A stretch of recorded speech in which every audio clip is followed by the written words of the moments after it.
திரைப்பட நடிகை திருமதி வாணிஸ்ரீ அவர்களை பற்றி பார்ப்போம். மிகச்சிறந்த நடிகையும் பல விருதுகளுக்கு சொந்தக்காரருமான இவர் சுமார் 200 திரைப்படங்களில் நடித்துள்ளார். ஆந்திர மாநிலத்தில் நெல்லூர் மாவட்டத்தில் 1948ஆம் ஆண்டு பிறந்தார். இவருக்கு பெற்றோர் வைத்த பெயர் ரத்னகுமாரி. 12 வயது இருக்கும்போது பள்ளியில் இவர் ஆடிய பரதநாட்டியத்தை பார்த்த கன்னட பட இயக்குனருக்கு இவரது முகம் நடிகர் திலகம் சாவித்திரியை நினைவுபடுத்த வாணிஸ்ரீயை திரைப்படத்தில் நடிக்க வைக்க முடிவு செய்தார். ஆரம்பத்தில் மகளை நடிக்க அனுப்ப மறுத்த தாயார் பின்னர் சம்மதித்தார். பிரபல திரைப்பட நடிகர் திரு SV ரங்கராவ் அவர்கள் இவருடைய ரத்னகுமாரி எனும் இயற்பெயரை வாணிஸ்ரீ என்று மாற்றினார். தமிழ், கன்னடம், தெலுங்கு போன்ற மொழிகளில் படிப்படியாக கதாநாயகி அந்தஸ்து பெற்றார். தெலுங்கில் 1962 முதல் 2004 வரை 147 திரைப்படங்களில் நடித்துள்ளார். 1966இல் நம்ம வீட்டு லட்சுமி எனும் திரைப்படத்தில் நடித்ததன் மூலமாய் தமிழில் அறிமுகமான இவர் வசந்த மாளிகை, வாணி ராணி, டீச்சர் அம்மா, தாமரை நெஞ்சம், இருளும் ஒளியும், வெள்ளி விழா, சிவகாமியின் செல்வன், நிறைகுடம் உள்ளிட்ட 39 திரைப்படங்களில் நடித்துள்ளார். ஜெமினி, எம்ஜிஆர், சிவாஜி, ஜெய்சங்கர், முத்துராமன்,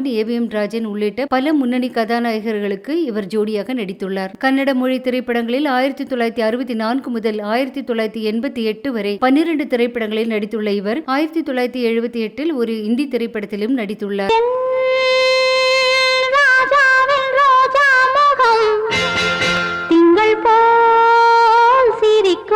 திருமகள் தேடி வந்தாள், எந்த இதயத்தில் கூடி புகுந்தாள்.